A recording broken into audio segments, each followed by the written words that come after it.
Social justice के against में policies बन रही हैं, वेलफेयर स्टेट के अगेंस्ट में जाके कॉरपोरेट पॉलिसीज़ बन रही हैं। समाज का जो एक एरिया है उसमें इनइक्वालिटी बहुत तेज़ी से और अब सुप्रीम कोर्ट के जजेस भी बेरोजगार को कॉकरोच और परजीवी बोलने लगे हैं। ये बहुत ही शर्मनाक है। सीएम का ये कहना है कि उसको पुलिस वालों ने या फोर्स ने लात मारी है, ये बेहद चिंता का विषय है। मेरा ये मानना है कि ये लात सिर्फ उनके ऊपर नहीं पड़ी है, यह भारत के लोकतांत्रिक व्यवस्था पर लात पड़ी है। पल-पल न्यूज़ से मैं हूं आपके साथ नदीम अकरम। देश में जिस तरीके से तमाम मुद्दे सामने आ रहे हैं, जब उस मुद्दों को लेकर के हुकूमत से सवाल पूछा जा रहा है तो हुकूमत की तरफ से मुजोरी शुरू हो जाती है। कभी कहा जाता है कि जनता को सोना नहीं खरीदना चाहिए, कभी ये कहा जाता है कि भाई जनता जो है तेल बचाए, गाड़ियों का काफिला कम करे, और कभी ये कहा जाता है कि विदेशों की यात्रा से बचें, देश को मजबूत करें, क्योंकि देश को बचाने की जिम्मेदारी सिर्फ और सिर्फ जनता की है, देश के प्रधान सेवक की कोई जिम्मेदारी नहीं है। और इसी बीच सोशल मीडिया पर कई वीडियो सामने आते हैं जहां देश के प्रधानमंत्री यूएई के प्रेसिडेंट से मुलाकात करते हैं। वही देश के प्रधानमंत्री हैं जो ये कहते हैं कि भाई कपड़ों से पहचान लिया जाता है। तमाम मुद्दे देश के हैं और इसी पर हमारे साथ आज बात करने के लिए पूर्व जज मनोज कुमार जी मौजूद हैं। सर, कैसे देखा और समझा जाए जब एक देश के प्रधानमंत्री जिनको देश चलाने की जिम्मेदारी दी गई है, वो जनता के ऊपर भार छोड़ देते हैं कि भाई आपको देखना है, जो करना है आपको करना है, और ऐसे में कपड़ों से पहचानने के बाद यूएई का विजिट, कैसे देखा और समझा जाए इन चीज़ों को? सबसे पहले आपके चैनल को मैं बहुत मुबारकबाद देता हूँ और इस तरह के मुद्दों को सामने ले आना जनता के बीच में असली राष्ट्रभक्ति यही है।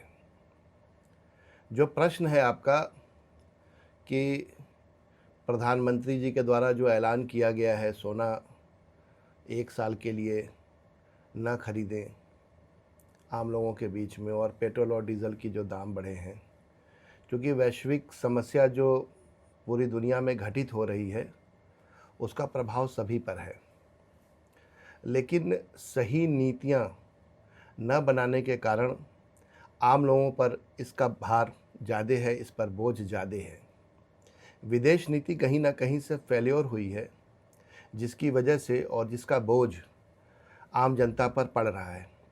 लेकिन अगर आप ठीक इसके विपरीत देखेंगे तो 5 राज्यों के अभी चुनाव हुए। वैश्विक समस्या जो घटनाएं, युद्ध ईरान को लेकर, तमाम अंतर्राष्ट्रीय संबंधों में भी उसके असरात देखे गए, लेकिन 5 राज्यों के जो चुनाव हुए हैं उसमें इतने ज़्यादा एक्सपेंडिचर्स हुए हैं, खास करके सत्ता दल भारतीय जनता पार्टी की ओर से। 24 घंटे main stream media, corporate media इस तरह के मुद्दों से दूर अपने आप को दिखाया है और पूरी ऊर्जा इस देश की 5 राज्यों के चुनाव में लगाया गया। वहाँ पर तेल, डीज़ल, पेट्रोल की बात नहीं होती है, और जैसे ही चुनाव ख़त्म होता है अपेक्षित परिणाम उनके आते हैं, और जिस तरीके से परिणाम आए हैं इलेक्शन कमीशन ऑफ इंडिया के मिलीभगत से, उसके बाद इस तरीके का ऐलान करना बेहद असंतोषजनक है और जनता के बीच में अविश्वास पैदा करता है। सर, जैसे कि बंगाल चुनाव का आपने जिक्र किया, क्योंकि लगातार ये देखा जा रहा था कि भारतीय जनता पार्टी के, और मैं कई इलेक्शन लगातार कवर कर रहा हूँ, जो प्रेडिक्शन बताया जाता है देश के गृह मंत्री द्वारा, जब प्रधानमंत्री द्वारा, वही प्रेडिक्शन के हिसाब से सीटें आती हैं। और बंगाल चुनाव में जिस तरीके की धांधली आई, और फिर ये बताया जाता है कि साहब देखिए कि जो नतीजे आए हैं वो विपक्ष जो हार गया वो ये कहता है कि भाई हमारे अनुकूल नहीं आए, वोटों में धांधली हुई है। और जब यही विपक्ष कहीं दूसरी जगह जीत जाता है तो यही सरकार कहती है कि भाई वहां भी तो जीते हैं, इसलिए तो ये सीटें आई हैं, वहां क्यों नहीं आवाज उठाते। ऐसे में आप जज रहे हैं, हम लगातार सुप्रीम कोर्ट के फैसलों को भी देखते हैं, ऐसे फैसलों को सुनने का समय नहीं रहता और डेट पर डेट मिलती जाती है। तो कैसे देखा और समझा जाए जो ये चुनावों की धांधली सामने आ रही है, क्या वाकई में ये धांधली है? देखिए, सबसे जो मूल मुद्दा है समझने का कि विपक्ष क्या कह रहा है और सत्ता पक्ष क्या कह रहा है। आप जो न्यूमेरिकल डाटा है उसको आप बाईपास नहीं कर सकते। वो सच्चाई है जो पेपर पे डॉक्यूमेंटेशन के फॉर्म में मौजूद है। उस डॉक्यूमेंटेशन के आधार पर ही विपक्षी दल सुप्रीम कोर्ट तक अपनी लड़ाई लड़ता है। और निराशा तब होती है इस पूरे मुल्क को, सिर्फ विपक्षी दलों को ही नहीं, जब 27 लाख वोटर के लिए सुप्रीम कोर्ट के माननीय न्यायमूर्ति लोग यह कहकर पिटीशन को डिस्पोज कर देते हैं कि 27 लाख वोटर आने वाले समय में जो चुनाव होंगे उस समय इनका निस्तारण किया जाएगा। ये बहुत ही दुर्भाग्यपूर्ण है। और ये भी तब जब तमिलनाडु में 1 वोट से विधायक बन रहा हो। बिल्कुल। भारत के संविधान में प्रत्येक वोटर, चाहे वो किसी जाति धर्म का हो, किसी विशेष समाज का हो, अल्पसंख्यक समाज का हो, गरीब हो, अमीर हो, सभी को बराबरी का अधिकार देता है। और यही संविधान निर्माताओं की सोच रही है। लेकिन इस तरीके से लाखों वोट को कर्टेल कर देना, वोट के अधिकार से वंचित कर देना, यह निश्चित रूप से भारत के संविधान को कमज़ोर करने वाली स्थिति है। पश्चिम बंगाल में जिस तरीके से चुनाव हुआ और उसके चुनाव परिणाम आने के बाद जिस तरीके से फोर्सेस के द्वारा उनके सामने घटना की जा रही हैं और जिस तरीके से सामने सब कुछ देखा जा रहा है, वो उससे भी भयावह स्थिति है। और पूर्व सीएम का ये कहना है कि उसको पुलिस वालों ने या फोर्स ने लात मारी है, ये बेहद चिंता का विषय है। मेरा ये मानना है कि ये लात सिर्फ उनके ऊपर नहीं पड़ी है, यह भारत के लोकतांत्रिक व्यवस्था पर लात पड़ी है। यह तानाशाही की लात है, यह न्याय करने वाले लोगों की लात थी। और इसको समझना चाहिए, लोगों को ज़्यादा से ज़्यादा अवेयर करना चाहिए, जिससे कि वो जो सत्ता दल में इस तरह बैठे हुए लोग हैं जो निरंकुश होते जा रहे हैं, उन पे लगाम लग सके।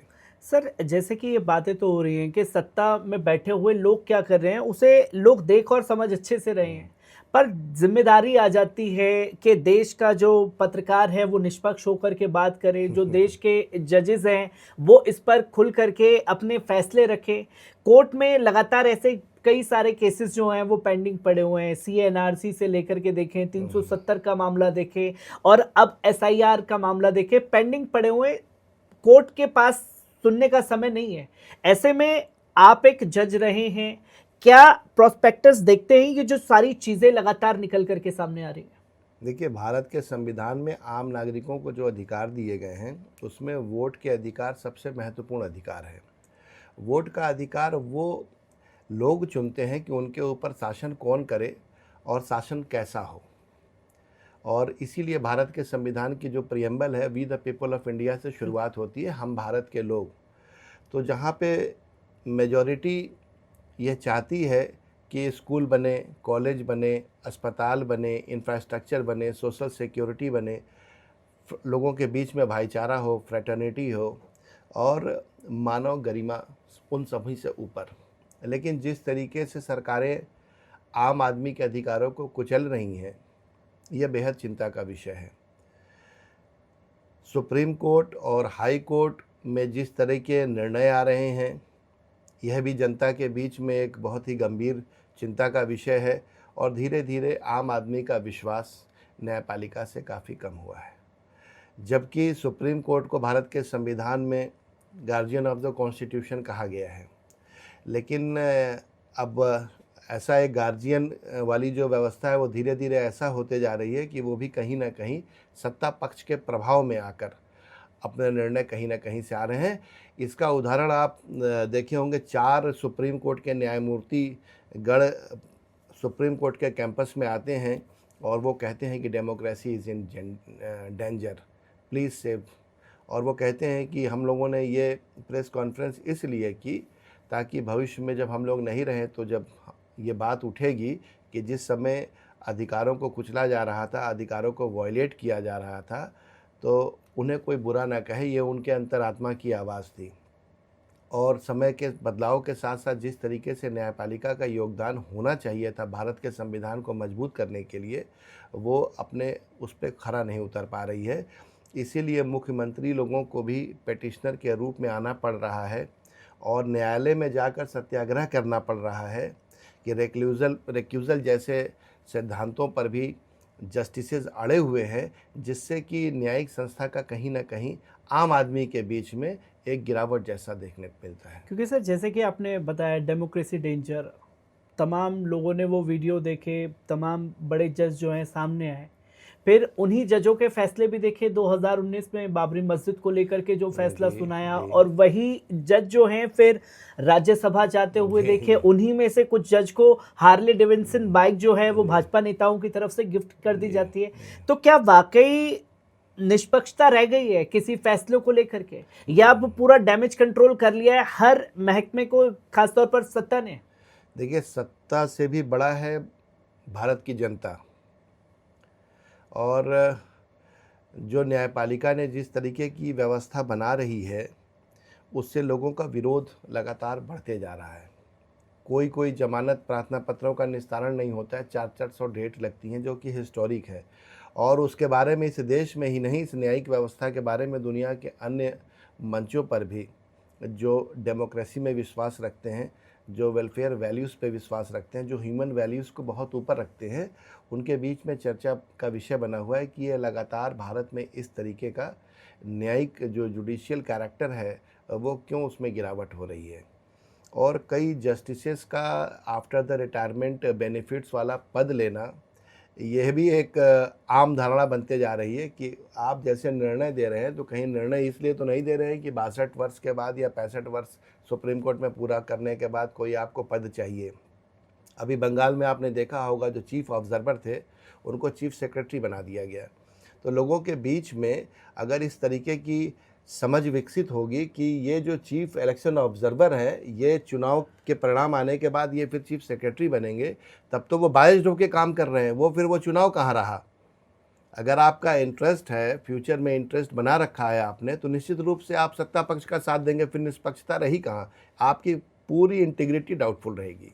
क्योंकि सर हमने तो, जैसे जजों की बात हो रही है, आप पूर्व जज रहे हैं, कई वीडियो ऐसे आए जब चंडीगढ़ में बाई इलेक्शन हुए तो किस तरीके से चुनाव बिल्कुल, आयोग के बिल्कुल। अधिकारी पर्ची लिख करके जी, भाजपा जी। की सीटें जिता रहे हैं। तो क्या जजों को ये नहीं दिख रहा कि किस तरीके से धांधली चल रही है, खुलेआम चल रही है, कि उसके ऊपर क्या कोर्ट के पास, जजों के पास ऐसी पावर है कि उस धांधली को रोक सकते हैं अगर सुप्रीम कोर्ट चाहे तो? निश्चित रूप से कोई भी कानून से इस मुल्क में ऊपर नहीं है, लेकिन सवाल यह है कि आपकी डिटर्मिनेशन और कमिटमेंट कितना है भारत के संविधान के प्रति। जब आप कॉन्स्टिट्यूशनल ऑफिस को होल्ड करते हो, तो भारत के संविधान के अनुसार कार्य करने के लिए बाधित होते हो, और आपके ऊपर बाध्यता बनती है, और मॉरलिटी भी यही है कि आप भारत के संविधान को मजबूत करें। लेकिन ठीक इसके विपरीत देखा जा रहा है, जो सोशल जस्टिस, जिस तरीके से सोशल जस्टिस के अगेंस्ट में पॉलिसीज़ बन रही हैं, वेलफेयर स्टेट के अगेंस्ट में जाके कॉरपोरेट पॉलिसीज़ बन रही हैं, समाज की समाज का जो एक एरिया है, उसमें इनइक्वालिटी बहुत तेज़ी से बढ़ रही है।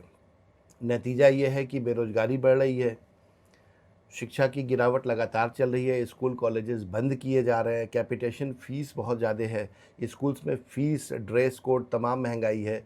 और अब सुप्रीम कोर्ट के जजेस भी बेरोज़गार को कॉकरोच और परजीवी बोलने लगे हैं। ये बहुत ही शर्मनाक है कि कॉन्स्टिट्यूशनल हाईएस्ट पोस्ट पे बैठकर अगर आप अपने बेरोज़गारों को ऊपर इस तरह के टिप्पणी करते हैं, तो ये बहुत ही शर्मनाक है। इससे बचना चाहिए।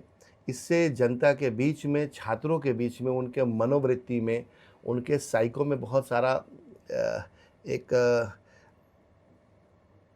मन में उनके आपके प्रति अच्छा भाव तो नहीं जाएगा, और उनका विश्वास भी टूटेगा।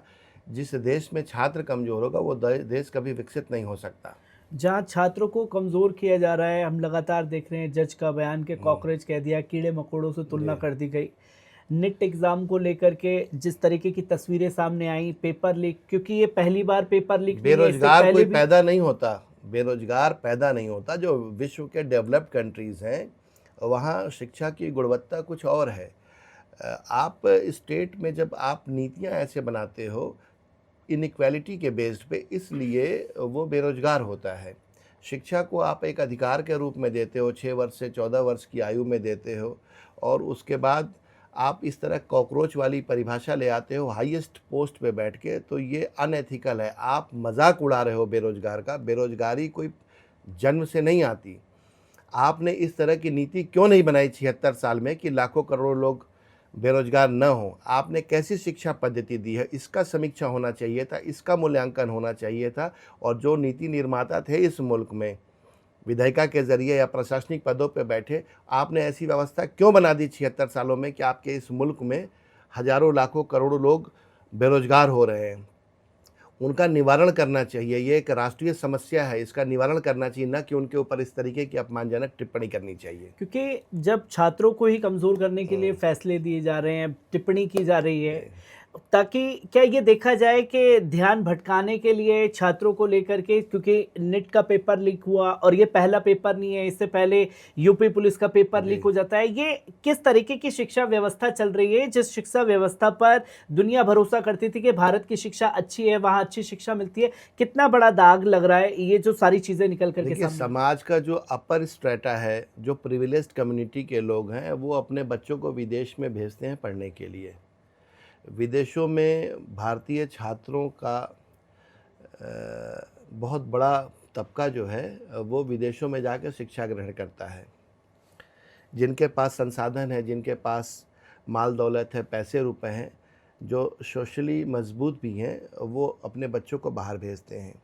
जो marginalize sections of the society हैं, जो पीडीए समाज है, बहुजन समाज है, 90% की आबादी वाला समाज है, वो सरकारी स्कूल और सरकारी अस्पताल पे उसका जीवन बहुत कुछ निर्भर करता है। तो मौजूदा व्यवस्था दिन प्रतिदिन सरकारी व्यवस्था को कमज़ोर करते जा रही है। और जो प्राइवेटाइजेशन, कॉरपोरेट क्रोनिक फॉर्म में आज की तारीख में भारत में घर कर चुका है। और जंगल ज़मीन सब छीने जा रहे हैं, और उसके ऊपर इस तरह की टिप्पणी करना बेहद शर्मनाक है। क्योंकि जब बात हम नेट पेपर लीक को लेकर के कर रहे हैं, यही भाजपा के नेता जो हैं टीवी डिबेट में बैठते हैं कि कोई एक दिखाइए कि कौन सा पेपर लीक हुआ है, फिर यही कहते हैं कि नेट अगर पेपर लीक हो भी गया है तो हम एक्स्ट्रा टाइम देंगे उन बच्चों को 15 मिनट वो ज़्यादा पेपर लिख सके। तो क्या ये सब चीज़ें करने से जो लगातार धांधली हो रही है शिक्षा में वो रुक जाएगी? ये सब बकवास है, ये सब प्रोपागेंडा है इनका, और इस तरह की बातें करके भ्रमित करना है इनको जनता के बीच में। और इनका बहुत हद तक शिक्षा से लेना देना नहीं है, क्योंकि एक अपर स्ट्रेटा, कितने लोग डेवलप्ड कंट्रीज से यहाँ पे शिक्षा लेने आते हैं इस मुल्क में? यहाँ इस देश में कितने विदेश के बच्चे आते हैं पढ़ने के लिए इस मुल्क में? और जहाँ एजुकेशनल पॉलिसीज़ बन रही हों, आम आदमी, खास करके जो गरीब तबका है, SC ST OBC समाज, गरीब मुस्लिम सिख, वो एजुकेशन के लिए जाएगा कहाँ? तो स्टेट का क्या दायित्व है कि सत्ता पाना, इलेक्शन कमीशन ऑफ इंडिया और एजेंसियों के साथ मिलकर सत्ता किसी तरीके से पा जाए, यही उनका मूल मकसद है। कोई उनका नागरिकों के प्रति दायित्व नहीं है। वो जब कानून बनाते हैं आम आदमी के लिए, भाई आप विधायक सांसद किस लिए चुनते हो? कि आपको एक अच्छा जीवन दे, शिक्षा अच्छी मिले, स्वास्थ्य अच्छा मिले, सोशल सिक्योरिटी मिले, भाईचारा बढ़े और उसकी गरिमा उन सभी में सबसे ऊपर रहे। लेकिन दिन प्रतिदिन जिस तरीके से टारगेट्स किए जा रहे हैं, तो कॉन्स्टिट्यूशनलिज्म को धीरे धीरे कमज़ोर किया जा रहा है। क्योंकि कॉन्स्टिट्यूशन को कमज़ोर किया जा रहा है। जैसे कि आपने जिक्र किया मुस्लिम का, हम लगातार देखते हैं कि अगर जब सरकार गिरती है तो मुसलमानों के ऊपर हमले शुरू हो जाते हैं, दलितों के ऊपर हमले शुरू हो जाते हैं, जेलों के अंदर जो हैं हत्याएं हो रही हैं, फिर उस पर मोनोपोली होती है कि चलिए छोटी जाति का था या मुस्लिम ही था, मर गया तो क्या हो गया। जो ये आइडियोलॉजी सेट हो रही है खासतौर पर मुस्लिम, दलित और तमाम तबकों के लोगों के साथ जो गरीब तबके से जुड़े हुए, कैसे देखा और समझा जाए इन चीज़ों को? क्योंकि सरकार इस पर कुछ कहने से बचती है और जो पुलिस अधिकारी होते हैं उन पर भी कोई कार्रवाई नहीं हो पाती है। पूरे भारत के सभी जितने भी जिला कारागार हैं या कारागार हैं, अगर आप देखेंगे, उठाकर रिपोर्ट्स देखेंगे या डेटा देखेंगे, तो आप ये पाएंगे कि पीडीए समाज के लोग सबसे ज़्यादा जेलों के अंदर हैं। तो उसके पीछे क्या कारण हो सकता है? क्या पीडीए समाज के लोग माँ के पेट से पैदा होते हैं अपराधी?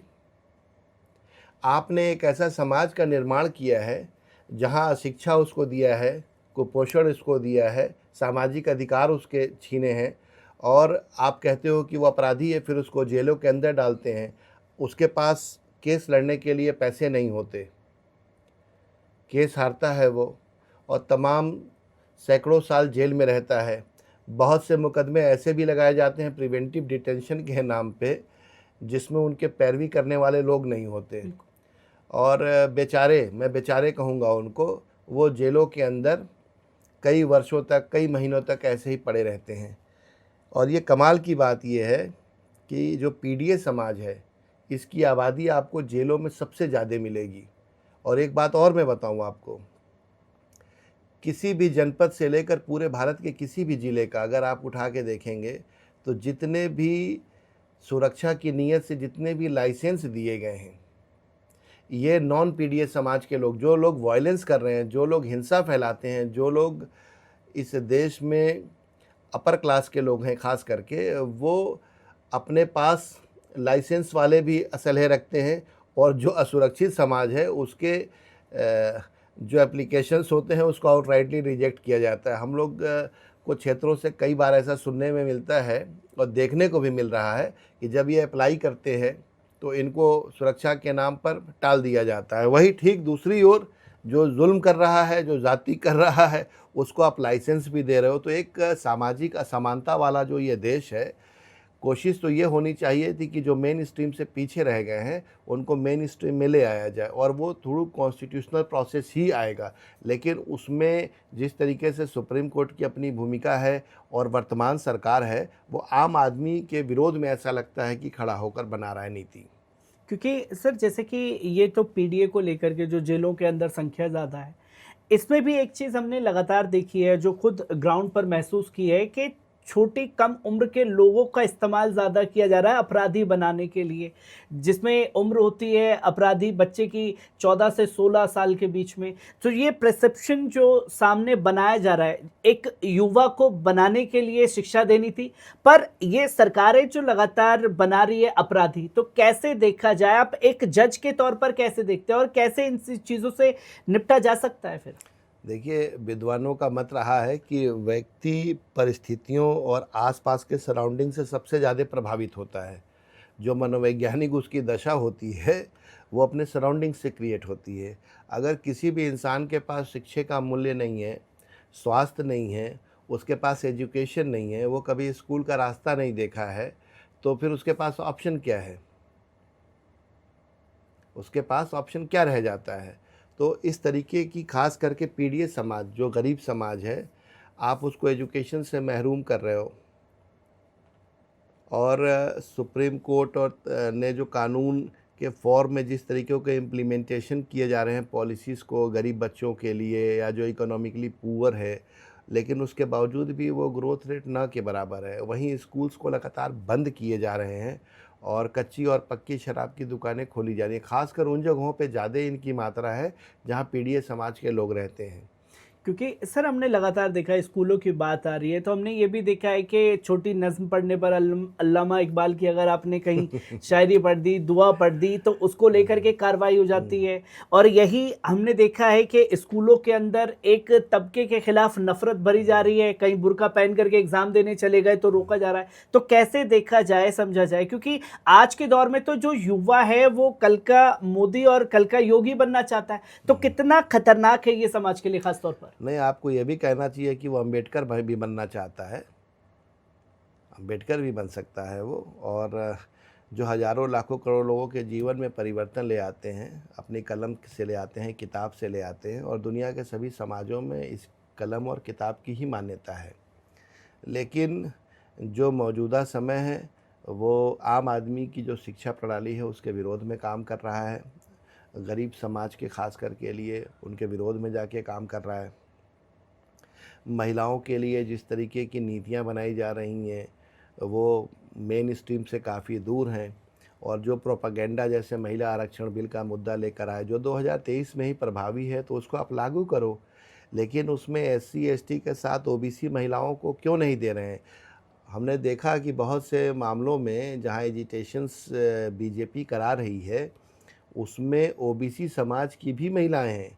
ये कमाल की बात है कि ओबीसी समाज की महिलाएं जहां एजिटेशन कर रही हैं समाजवादी पार्टी के सांसदों के दरवाजे पे या उनके कैंप्स के बाहर, मैं उनसे भी कहूँगा कि आप अपने हक अधिकार क्यों नहीं मांग रहे हैं। और जो ये इसका आरक्षण की सीमा भी बढ़ाओ आप इसकी, कि ये 33% में हमारा हक हिस्सा कहाँ है। हम कब तक झंडा उठाने वाले और दरी बिछाने वाले रहेंगे, कब तक आपके पीछे जिंदाबाद और मुर्दाबाद कहते रहेंगे।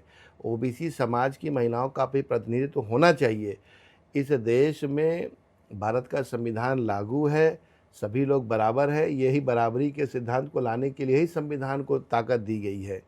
लेकिन ऐसा एजेंडा फैलाया जाता है, एक प्रोपागेंडा मशीनरी है, चूँकि वो संसाधन युक्त लोग हैं जो नहीं चाहते कि आम आदमी का बच्चा या गरीब का बच्चा मेन स्ट्रीम में जाए या किसी अच्छे ऑफिशियल पोस्ट पे जाए, किसी अच्छे पद पे जाए और वहाँ जाकर अपने समाज को मजबूत करे। वो कतई इसके पक्ष में नहीं रहते। क्योंकि सर जैसे कि एजेंडा और प्रोपेगेंडा का जिक्र आपने किया है, जी, तो जी। यहीं से मैं ये बात आपसे पूछना चाहूँगा, क्योंकि हम लगातार देखते हैं एजेंडा फैलाया जा रहा है मनुस्मृति को लेकर के, और फिर एजेंडा और प्रोपेगेंडा ये भी फैलाया जा रहा है कि जो बाबा साहब का संविधान था उसकी लगातार हम लोग देखते हैं कि धज्जियां उड़ाई जाती हैं, कहीं ना कहीं संविधान खतरे में है, और अगर संविधान खतरे में है तो बचाया कैसे जाएगा फिर?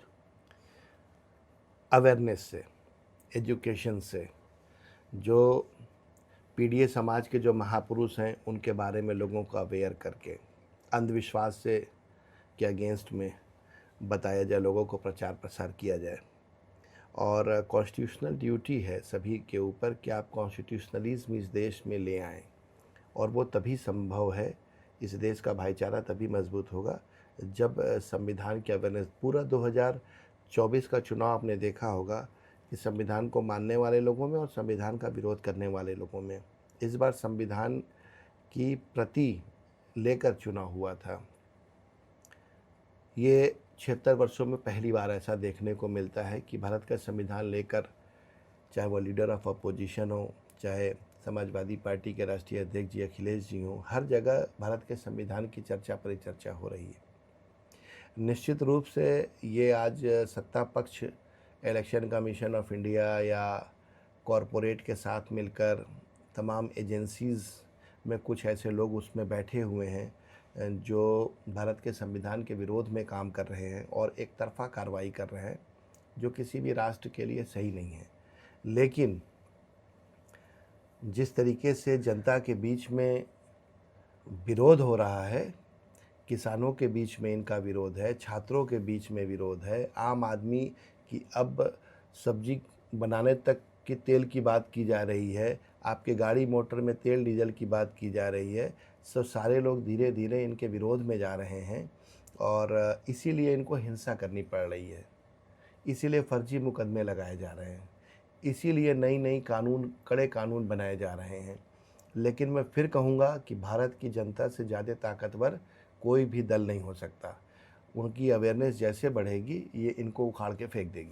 तो फिर बीजेपी तो ये भी प्रोपागेंडा फैला रही है ना कि देखिए 2024 के बाद जो 2024 में चुनाव हुए उसमें पीडीए ने अच्छी खासी संख्या में कहीं ना कहीं हुकूमत को दिखाया कि आपको रोकने के लिए विपक्ष पूरी तरह तैयार है, पर 2024 के बाद के जो राज्य चुनाव हुए हैं, जो एक तरफा बहुमत जीत हासिल हुई है, फिर उसे कैसे देखा जाए? और फिर यही तो सरकार कह रही है कि जहां जीतते हैं वहां ईवीएम के बारे में नहीं कहते और जहां हारते हैं वहां ईवीएम के बारे में बोलते हैं। देखिए, कोई भी साइंटिफिक टेम्परामेंट का आदमी ईवीएम को सही नहीं ठहरा सकता।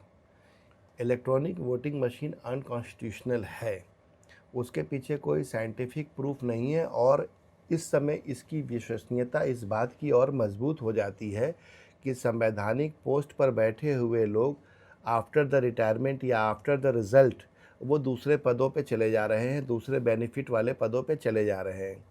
तो इलेक्शन कमीशन ऑफ इंडिया चुनाव कराने के लिए उसको ड्यूटी सौंपी गई है कि फ्री, फेयर और ट्रांसपेरेंट चुनाव कराएं। फ्री तो सभी की, आपने स्पेशल इंटेंसिव रिवीजन वाले मामले में देख लिया होगा कि कितने लोगों का वोट कट रहा है, कितने लोगों का बढ़ रहा है। आम आदमी को, तमाम एनजीओज़ को, तमाम ऑर्गेनाइजेशंस को सुप्रीम कोर्ट के दरवाजे तक खटखटाने पड़ रहे हैं और उनको रिलीफ क्या मिल रहा है ये भी देखा जा रहा है। अब फेयर पे आइए। फेयर का चुनाव ऐसा बना रही है इलेक्शन कमीशन ऑफ इंडिया कि लोगों को अपने बूथ पर पहुंचने नहीं देती, फोर्सेस परेशान करती हैं, और ख़ास करके मुस्लिम समाज, दलित समाज के जहां लोग ज़्यादा रहते हैं वहां पर बूथों पे उनको जाने से कहीं ना कहीं से रोका जाता है। तमाम तरह से फोर्सेस के ज़रिए, पुलिस स्टेशंस के ज़रिए कहीं ना कहीं से वो मिनिमाइज़ करने की कोशिश की जाती है। 24 घंटा मनुवादी कॉरपोरेट मीडिया अपना काम करती है सत्ता पक्ष के लिए, बिकी हुई मीडिया। और ट्रांसपेरेंट की जहां बात आती है, फ्री, फेयर एंड ट्रांसपेरेंट, ये कार्डिनल प्रिंसिपल है इलेक्शन कमीशन ऑफ इंडिया की। जो चीज़ आप दे रहे हो उसका एग्ज़िट या आउटपुट क्या है, ये कैसे उस प्रोसेस को आप कहते हो कि सही है। पूरी दुनिया के तकनीकी युग में, आप 21वीं सदी में हो, उस मशीन को कहीं से भी जस्टिफाई नहीं कर सकते। और सुप्रीम कोर्ट में इस तरीके के मानसिकता के लोग, जहां अपने ही लोगों को वो लोग कॉकरोच बोल रहे हैं, बेरोजगारों को, उस मानसिकता के लोग ईवीएम को वैलिड मान रहे हैं। वीवीपैट का आदेश आया, उसके बाद उसको वैलिड मान रहे हैं। ये भी एक बहुत बड़ा विषय है। विश्व के अन्य जो तकनीकी रूप से बहुत ज़्यादा आपसे विकसित हैं, जहां आप कहीं नहीं टिकते, उस पर वहाँ पर बैलेट से चुनाव होता है। और मेरा दावा है कि अगर इस मुल्क में बैलेट से चुनाव हो तो आज की तारीख में, चाहे वो विधानसभा हो चाहे लोकसभा हो, भारतीय जनता पार्टी एक सीट भी नहीं जीत सकती। चलिए, आखिरी दो सवाल मैं सर आपसे लेना चाहूँगा, क्योंकि बात हुई बैलेट पेपर की। बंगाल का चुनाव खत्म हुआ तो केशव प्रसाद मौर्य, भारतीय जनता पार्टी के नेता, वो ट्वीट करते हैं कि भाई 27 में सपा की 27 सीटें आएंगी। तो कैसे देखा और समझा जाए इन चीज़ों को, कुछ वो डंके की चोट पर ऐलान कर रहे हैं। और दूसरा, राजकुमार भाटी का एक बयान सोशल मीडिया पर, उसे भारतीय जनता पार्टी भुनाने पर लगी हुई है और ये बताने की कोशिश कर रही है कि देखिए कि ये समाजवादी पार्टी से जुड़े हुए लोग हैं, ये नफरत फैला रहे हैं एक बड़े तबके के खिलाफ में। तो क्या इस बयान का असर 27 के चुनाव पर पड़ेगा? और जो दावा कर रहे हैं केशव प्रसाद मौर्य और भारतीय जनता पार्टी के नेता के 27 में 27 सीटें। समाजवादी पार्टी 2024 में बेईमानी के बाद भी उत्तर प्रदेश में भाजपा को रोकने में सफल रही है। और पीडीए समाज में जागरूकता बहुत फैली है। इनके नेताओं से बस यही पूछा जाए कि आपने किया क्या है 10 वर्षों में, बस उसका लेखा जोखा बताओ। आपने क्या महंगाई कम कर दी? आपने क्या स्कूल फीस कम कर दिए? स्कूल्स बढ़ा दिए? स्कूल्स का बच्चों का, छात्रों का, छात्राओं का क्या एक्सेस बढ़ा दिया? क्या आपने किया 10 वर्षों में सिवाय सांप्रदायिक माहौल बनाने के? तो आपको नतीजा निकल के चला आएगा। आम आदमी आज की तारीख में भारतीय जनता पार्टी के विरोध में है, उनकी नीतियों के विरोध में है। किसान आपके साथ नहीं, छात्र आपके साथ नहीं, महिलाएं आपके साथ नहीं। सोशल जस्टिस, सामाजिक न्याय के नाम पर जिस तरीके से शेड्यूल कास्ट, शेड्यूल ट्राइब के स्कॉलरशिप्स को गायब कर दिए गए, स्कॉलरशिप्स की जो दशा है वो काफ़ी कम हो गई है। ये 14 अप्रैल को बस केवल जय भीम और डॉक्टर भीमराव अंबेडकर साहब का माल्यार्पण कर रहे हैं और उनके सिद्धांतों का विरोध कर रहे हैं। मुकदमे इतने फर्जी लगाए जा रहे हैं, ख़ास करके उत्तर प्रदेश में। आप उसका डेटा निकालिए कि किन समाजों के ऊपर मुकदमे हैं, किन के ऊपर दबाव है। और जो फिनेंशियल जो एजेंसीज़ हैं, एनफोर्समेंट डायरेक्टरेट हुए या तमाम जो एजेंसीज़ हैं, इनकम टैक्स, ये छापे किनके हमारे जा रहे हैं, कौन लोग हैं वो, तो आपको पता चलेगा कि ज़्यादा से ज़्यादा लोग इनके विरोध में काम कर रहे हैं, विरोध में इनके हैं और इनकी नीतियों से नाखुश हैं। क्योंकि ये गंगा जमजम का तहजीब वाला देश है, लेकिन बावजूद उसके नफ़रत फैलाया जा रहा है। 24 घंटे मनुवादी कॉरपोरेट मीडिया अपना काम कर रही है उस पर, और उसके बावजूद लोगों में मेल मिल्लत बढ़ा हुआ है। समाजवादी पार्टी ही एकमात्र ऐसी पार्टी उत्तर प्रदेश में है जो कि बीजेपी के सामने मजबूती से खड़ी है। और ये जातिवाद पे बात नहीं करती, ये सांप्रदायिकता पे बात नहीं करती, प्रत्येक व्यक्ति को सम्मान देती है। और इस पार्टी के जो राष्ट्रीय अध्यक्ष हैं, उनका विज़न एक एजुकेटेड पर्सन का है, और लोगों के तो सर्टिफिकेट्स और डिग्री के बारे में जानकारी नहीं है। और वो विवादित है, लेकिन उनका विज़न है। ये उस समय लैपटॉप बाँटे थे छात्रों को, छात्राओं को, जिस समय इन लोगों की सोच भी नहीं थी। ये लोग तो रिग्रेसिव पॉलिसीज़ बना के भारत को पीछे लेके जा रहे हैं। और रही बात भारतीय जनता पार्टी के डिप्टी सीएम केशव मौर्य साहब का, उनके बयानों को कोई सीरियसली नहीं लेता। उनके बयानों को वो अपना आत्मचिंतन भी करें, क्या वो अपने समाज के साथ, जिस समाज से वो आते हैं, क्या उन समाजों के साथ वो न्याय कर रहे हैं? कितने मौर्य समाज के लोग को उन्होंने नौकरी दिलवाई, कितने लोगों को व्यापार में सहभागिता दिलवाई है? ये सोचना होगा। कितने अपने समाज को ऊपर लेके आए, ये सोचना होगा। पॉलिटिक्स का सिर्फ मतलब ये नहीं होता कि किसी तरीके से एन केन प्रकारेण आप सत्ता में बस सत्ता प्राप्त कर ले और समाज को पीछे छोड़ दे, क्योंकि समाज से ही निकले हुए हो आप और आपकी सोशल रिस्पॉन्सिबिलिटी है उसके साथ कि सभ्य समाज में आपकी सहभागिता हो। पूर्व जज मनोज कुमार जी हमारे साथ मौजूद थे, जिन्होंने तमाम मुद्दों पर बारीकी से अपनी हर एक राय को रखा है।